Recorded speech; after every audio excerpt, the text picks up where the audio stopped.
சூப்பரான டேஸ்டான இறால் பிரியாணி எப்படி செய்கிறதுங்கிறது தான் பார்க்க போகிறோம். குக்கரில் வந்து 2 ஸ்பூன் எண்ணெய் விட்டுக்கோங்க, 1 ஸ்பூன் நெய் போட்டுக்கோங்க.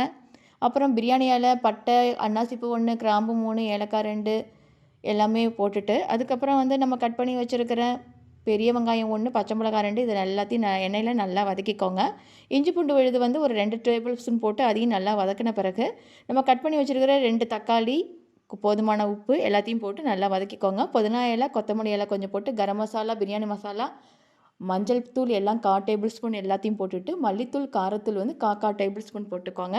இறால் ஒரு 200 கிராம் போட்டுட்டு, தயிரையும் போட்டுட்டு, எல்லாத்தையும் நல்லா வதக்கின பிறகு பிரியாணி அரிசி ஒரு 250 கிராம் அதையும் போட்டு நல்லா வதக்கிட்டு 2 கிளாஸ் தண்ணி ஊற்றி எலுமிச்சம்பழம் ஹாஃப் ஊற்றி ஒரு விசில் விட்டு நம்ம எடுத்தோம் அப்படின்னா ஒரு சூப்பரான டேஸ்டான இறால் பிரியாணி வந்து ரெடி ஆயிடுச்சு.